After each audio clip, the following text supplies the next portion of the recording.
오늘 우리에게 주시는 하나님의 말씀은 구약성경 창세기 6장 1절부터 8절입니다. 구약성경 창세기 6장 1절부터 8절까지입니다.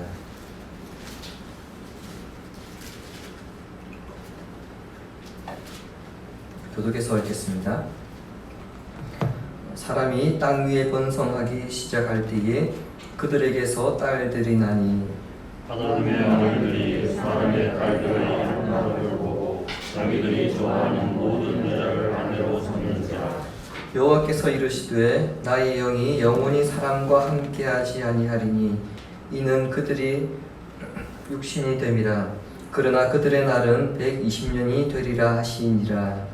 당시에 땅에는 넷들이 있었고 그 후에도 하나님의 아들들이 사람의 딸들에게로 돌아와 자식을 낳았으니 그들은 용사라 고대의 명성이 있는 사람들이었다.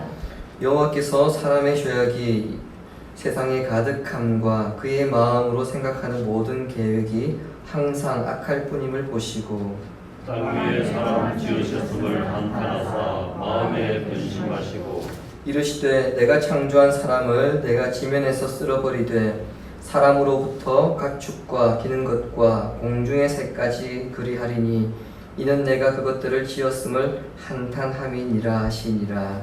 그러나 노아는 여호와께 은혜를 입었더라. 아멘.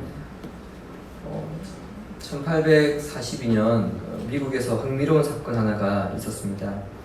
펜실베니아에 사는 그 의사들과 의학자들이 모여서 한 가지 결정을 내렸는데요. 그 결정은 뜨거운 물에 목욕을 해서는 안 된다는 것이었습니다. 왜냐하면 그것이 류마티스와 폐렴의 원인이 될 수 있기 때문이다. 이렇게 생각했기 때문이죠. 아주 이상한 결정이고 우리가 보기에 말도 안 되는 그런 결정이지만 대부분 사람들은 그 당시 특별히 펜실베니아에 살았던 사람들은 그것을 진리라고 믿었습니다.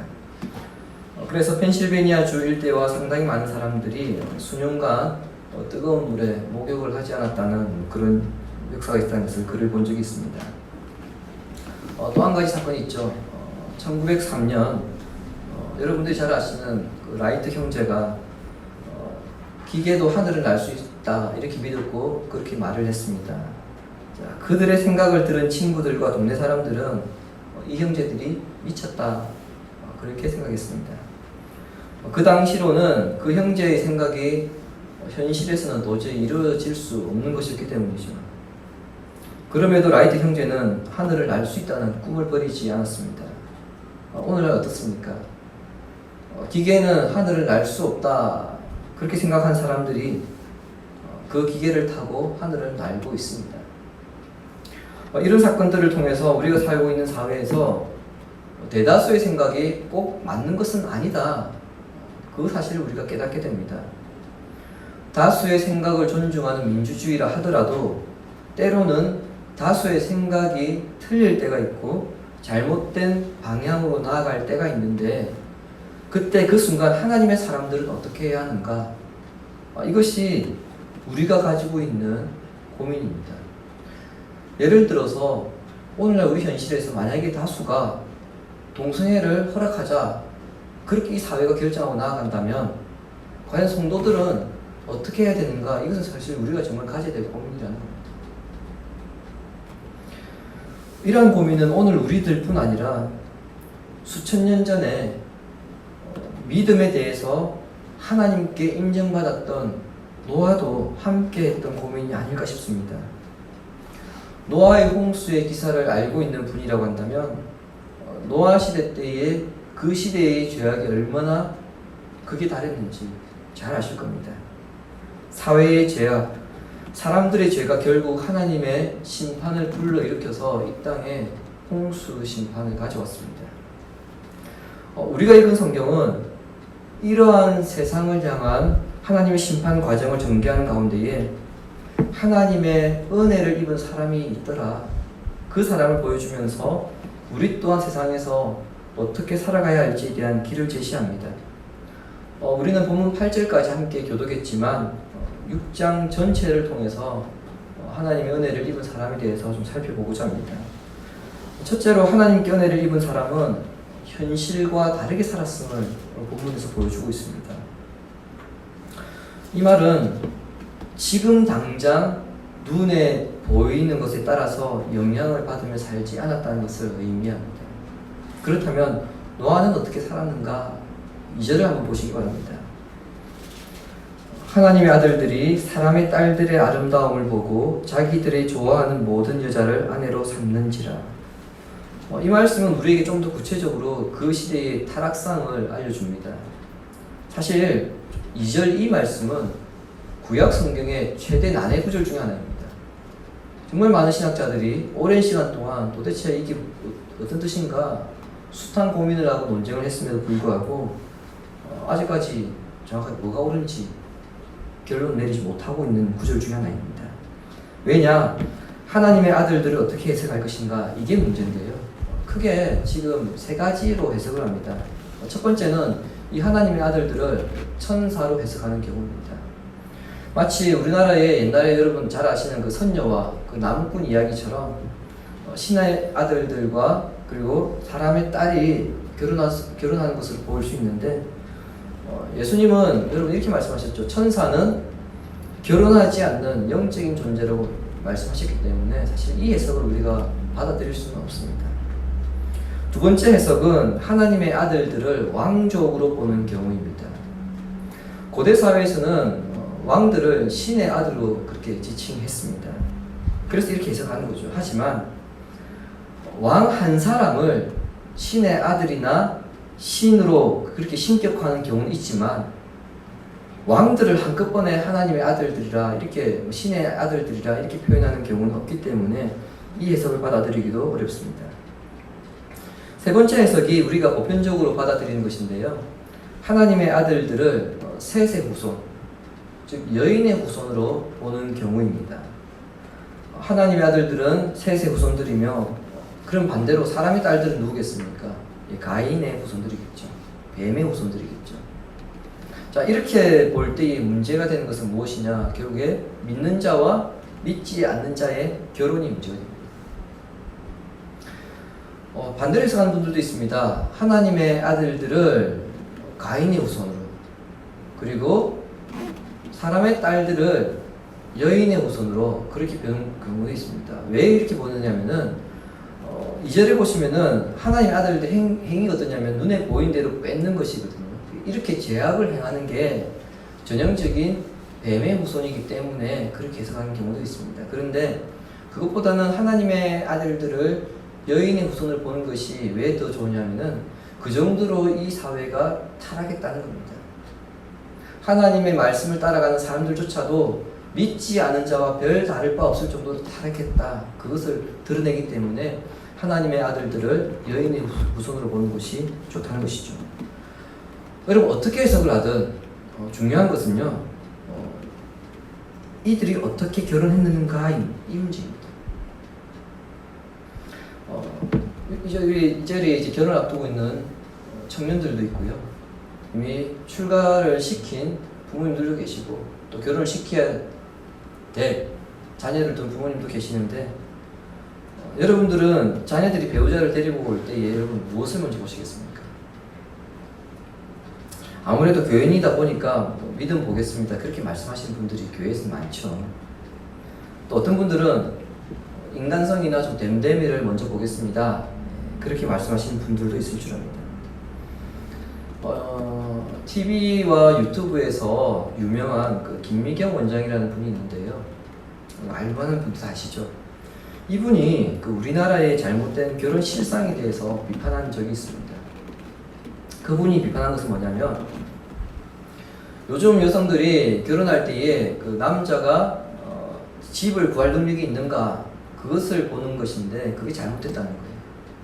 왜냐니까 요즘 남자들이 30세에서 35세 사이에 결혼을 한다고 볼 때에 대학 졸업하고 그리고 그 사이 군대 갔다 오고 뭐 직장 구한다고 2-3년 허비하고 나면은 자기 능력으로 집을 못 구하는 것이 당연하다는 겁니다.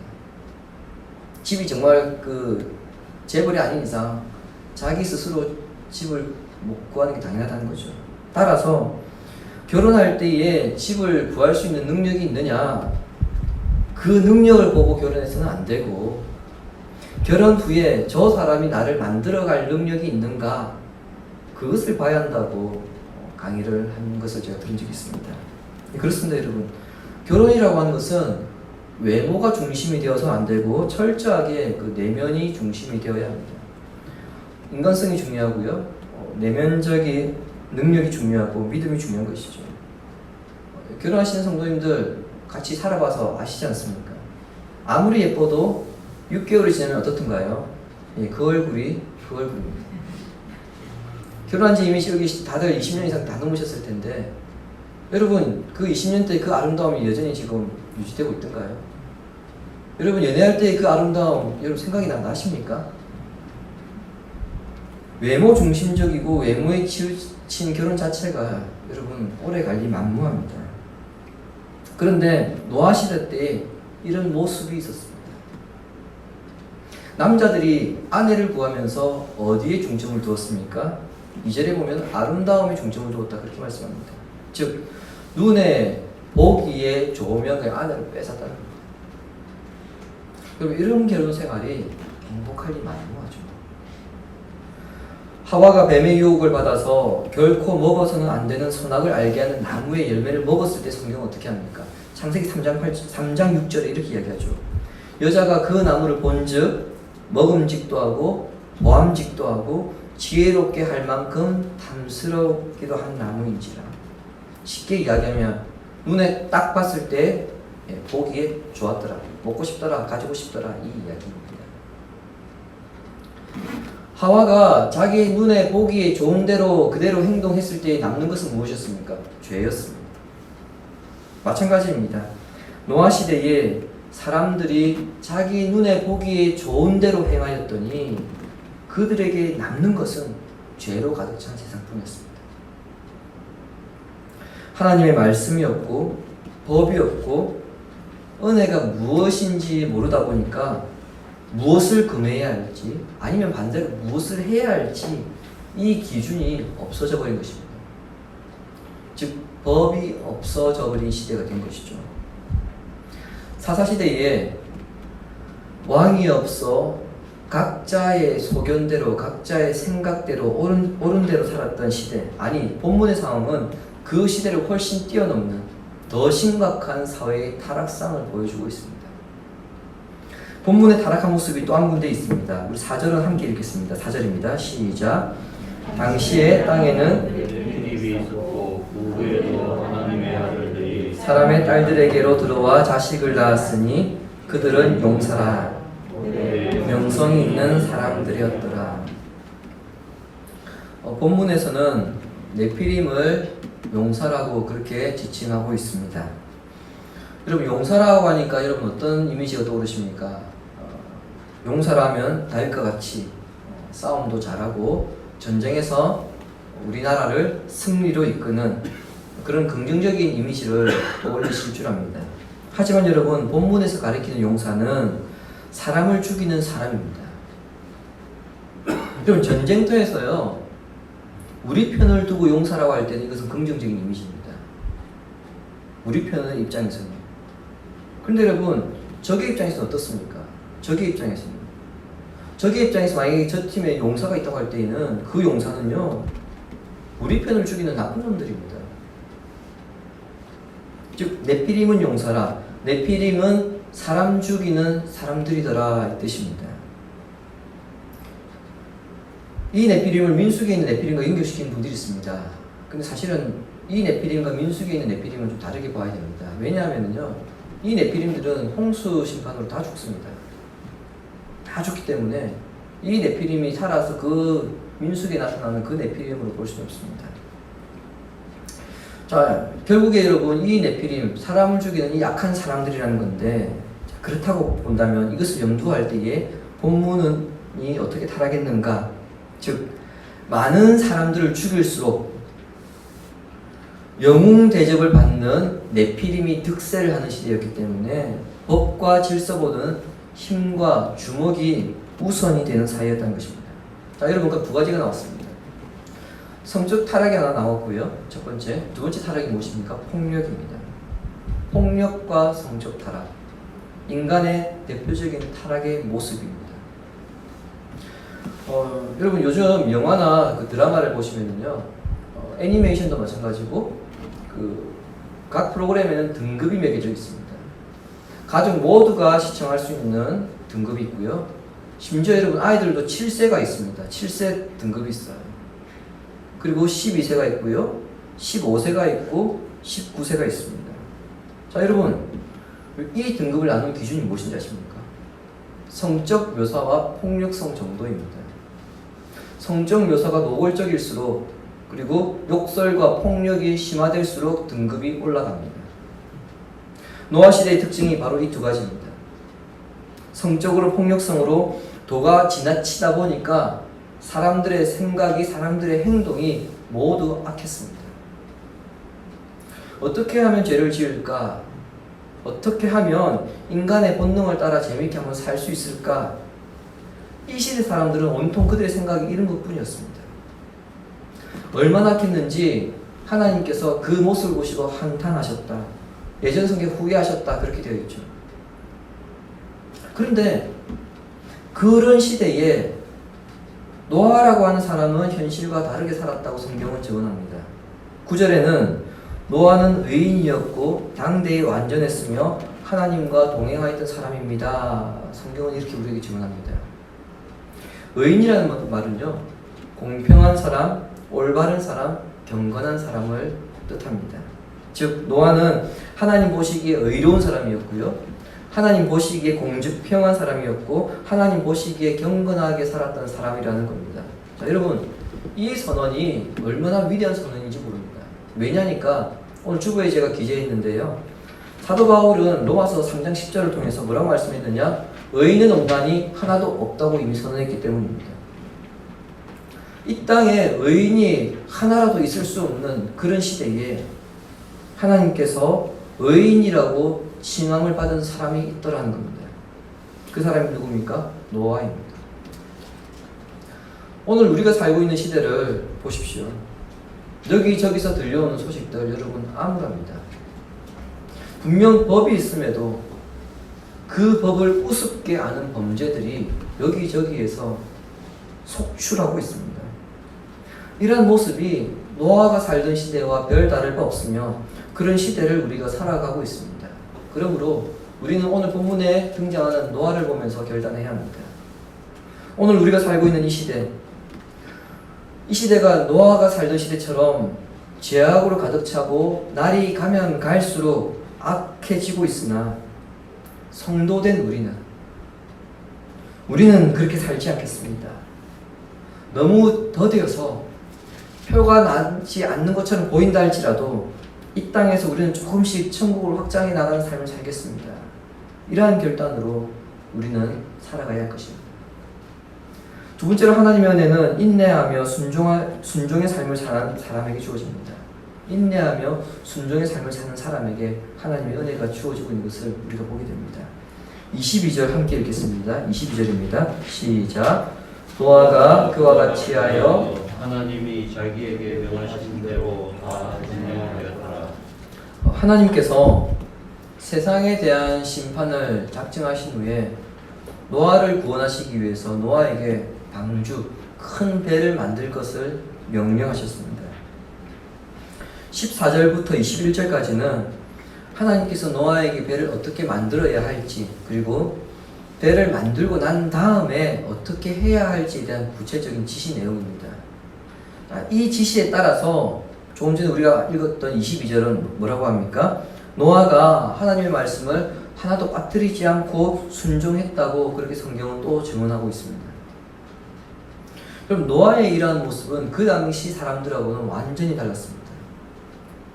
당시 사회는 앞서 말씀드렸던 것처럼 악이 관행하는 사회였고요.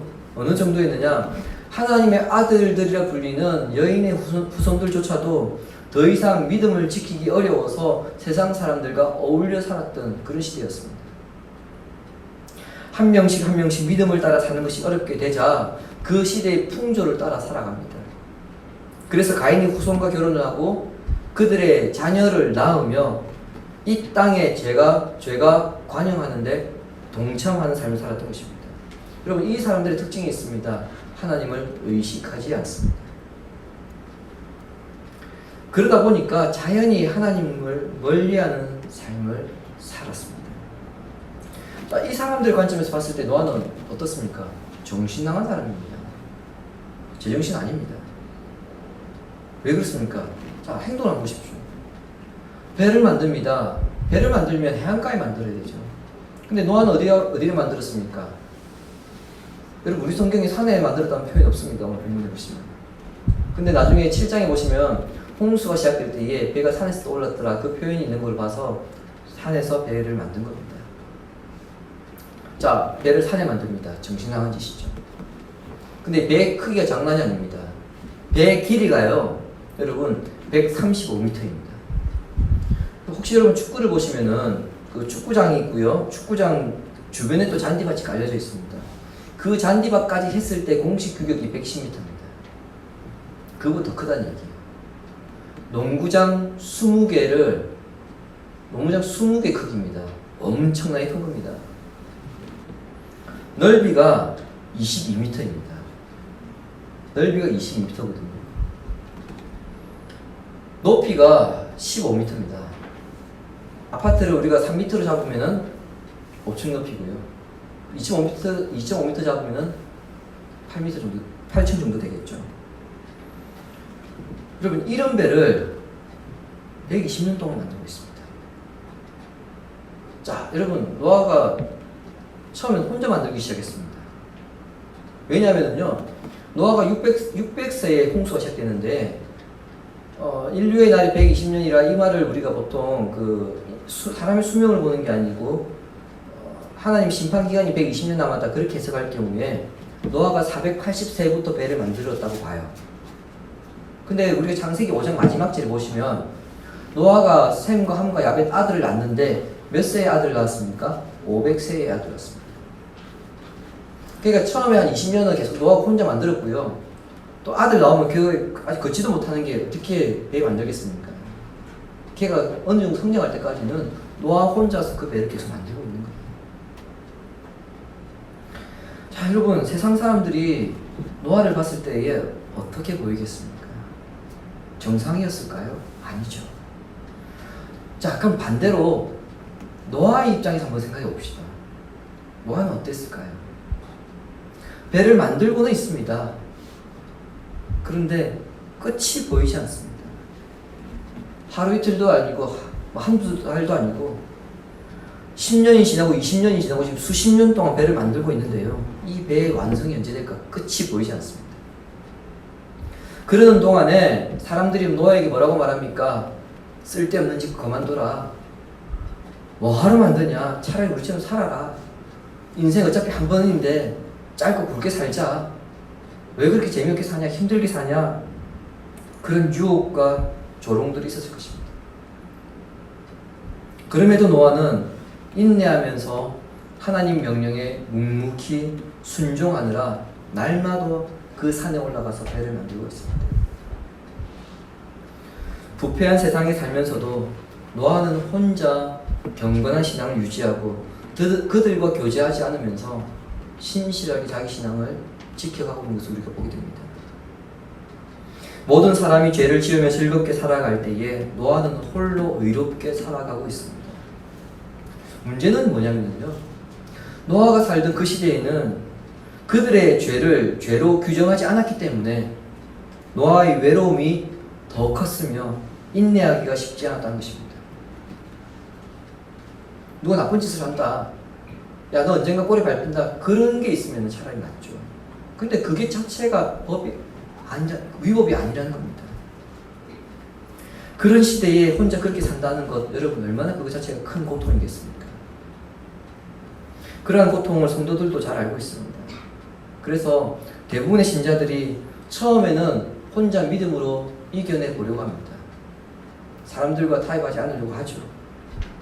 그래서 발버둥도 치고 그렇게 해봅니다. 하지만 자신도 모르는 사이에 조금씩 세상의 영향을 받아서 나중에는 어느 순간에는 자기도 모르게 세상과 발을 맞추고 있는 것을 보게 됩니다.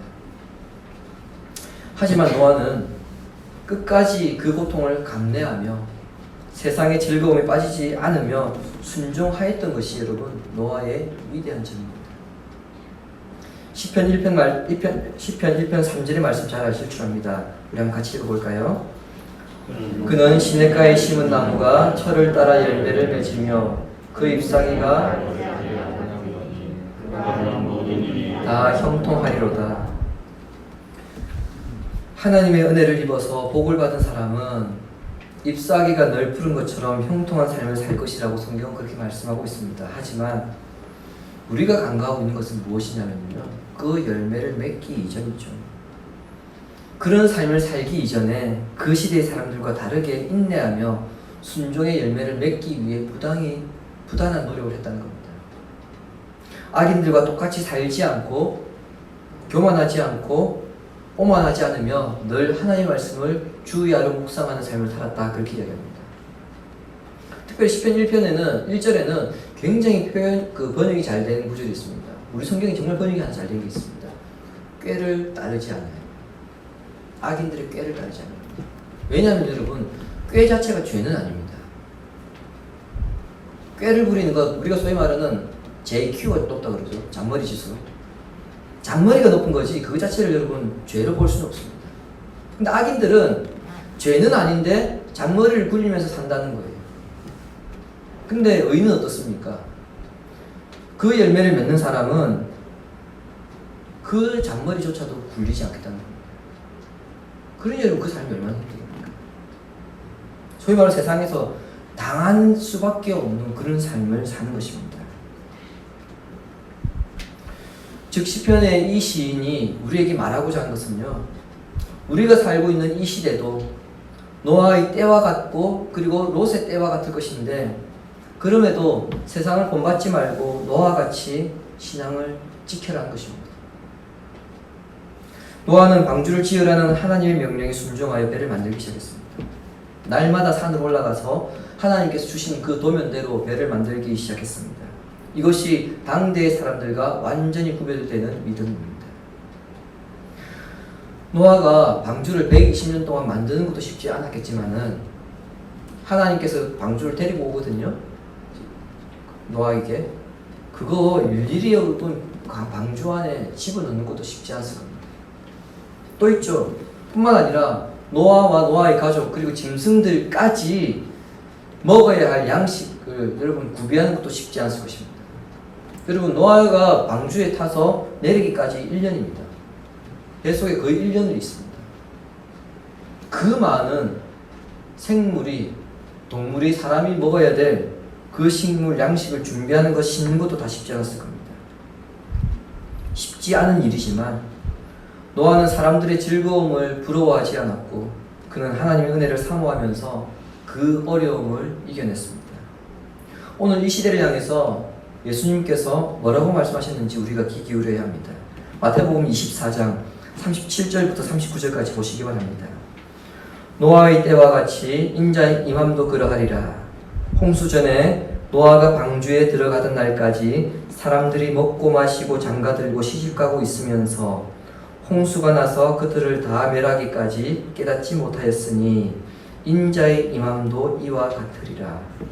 아멘. 무슨 말씀입니까? 사람들은 하나님의 뜻에 관심이 없다는 겁니다. 언제 주님 오실지 상관없다는 겁니다. 이게 죄인지 아닌지 관심 없습니다. 그것이 나에게 유익이 되면 되는 것이고 나에게 즐거움이 되면 되는 것입니다.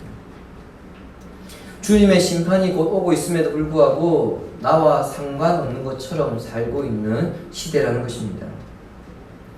마시고 놀고 흥청망청 살면서 하나님을 경외함이란 눈꽃만큼도 찾아볼 수 없는 시대가 바로 우리가 살고 있는 이 시대입니다. 이러한 시대에 노아와 같이 하나님을 경외하고 세상을 본받지 아니하고 하나님의 말씀대로 사는 그 사람을 주께서 찾으셔서 은혜의 옷을 입히시고 영원한 생명과 승리를 허락하신 것입니다. 주님이 사랑하시는 시냇가에 심은 교우 여러분, 노아 시대에 홍수가 찾아온 것은 하나님의 진노를 온몸으로 막으며 거룩을 위해 밤새 부르짖어야 했던 하나님의 자녀들이 하나씩 둘씩 이 땅에서 사라져 버렸기 때문입니다. 하나님의 거룩을 위해 살아야 할 사람들이 세상의 아름다움에 취해서 뱀의 후손들과 손잡고 가인의 후손들과 손잡고 사는 동안에 여러분, 세상의 심판은 계속해서 오고 있었습니다. 이러한 때에 하나님은 새로운 나라를 여시기 위해서 하나님께서 현실을 따르지 아니하고 세상을 본받지 아니한 노아에게 은혜를 허락하신 것입니다. 동일하게 하나님께서 오늘날 우리에게 예수 그리스도의 십자가의 은혜를 허락하신 데는 이유가 있습니다. 우리로 하여금 세상에 다가오는 심판에 브레이크를 걸게 하기 위해서입니다. 성도가 그리고 교회가 이 시대 속에서 제 역할을 감당하지 못하면 세상의 힘이 다스리는 시대가 분명 오게 되어 있습니다. 그 시대는 죄악이 관영한 시대요, 멸망의 시대입니다. 많은 사람들은 돈이 힘이라고 이야기합니다. 권력이 힘이라고 말합니다. 그런데 우리가 힘을 잃어버려서 우리가 우리 자리를 지키지 못해서 그 말이 맞다, 그 방법이 맞다라고 맞장구 치며 그렇게 살아갑니다. 그게 여러분 멸망의 징조입니다. 성도된 우리는 돈을 벌기 위해 존재하는 자들도 아니고요, 승진하기 위해 이 땅에 존재하는 자들도 아닙니다. 좀 더 나은 출세를 하기 위해 태어난 존재도 아닙니다. 우리가 존재하는 이유는요, 돈으로도 힘으로도 명예로도 안 되는 게 있다는 것을 보여주기 위해서 이 땅에 존재한 것입니다. 여러분들이 삶의 터전에서 힘으로도 안 되는 것이 있다 봐라, 명예로도 안 되는 것이 있다, 이것을 보여주는 것이 다가오는 하나님의 심판을 지연시키는 것입니다. 교회는 하나님의 은혜를 입은 사람들이 모인 곳입니다. 따라서 교회는 이 땅에 소망이 되어야 되고요, 이 땅에 다가온 심판에 브레이크를 걸 수 있어야 합니다. 코로나가 잠잠해지는 것 같더니 더 무섭게 확산되고 있습니다. 특히 우리가 사는 대전 지역에 급속도로 확산되고 있습니다. 오늘 장로님도 그렇게 기도하셨지만 남북 관계가 급속히 냉각됨에 따라서 또다시 우리는 불안과 위협에 떨고 있습니다. 분명히 이러한 것들이 우리에게 심각한 문제인 것 맞습니다. 하지만 성도된 우리들이 정말 걱정해야 할 것은 우리가 지금 살아가면서 거룩함을 붙잡고 사느냐, 이 문제를 우리는 고민해야 합니다. 하나님의 은혜를 입은 우리를 통해서 하나님의 거룩함이 나타나야 한다는 겁니다. 그래서 나의 가정이 새로워지고 우리 사회가 새로워지며 우리 국가가 깨끗해져야 합니다. 우리는 성도된 우리가 거룩해지기는 생각하지 않고 우리 사회가, 우리 국가가 바로 좀 됐으면 좋겠다, 그 생각을 합니다. 근데 여러분, 먼저 첫 출발은 성도된 우리가 거룩함으로 회복되어야 해야지 우리 가정부터 해서 점진적으로 거룩하게 깨끗하게 해 나갈 수 있습니다. 그래서 하나님의 심판이 점점 우리로부터 멀어지도록 애써야 할 것입니다. 거룩한 하나님의 사역에 노아처럼 동참하여서 여러분에게 허락하시는 하나님의 은혜를 드러내시는 성도님들 되시기를 우리 주 예수님의 이름으로 축원합니다. 이 시간 말씀을 생각하면서 기도하겠습니다. 우리의 삶이 세상의 기준에 소망을 두지 않고 현실을 따르지 않게 하시며 세상을 본받지 않고 오직 예수 그리스도의 십자가 은혜를 사모하는 성도가 되게 하옵소서. 이 말씀 앞에서는 우리가 하나님의 거룩함을 나타내는 복의 통로가 되게 하셔서 우리를 통해서 가정과 사회와 국가가 새로워질 수 있도록 우리 말씀을 생각하면서 기도하겠습니다.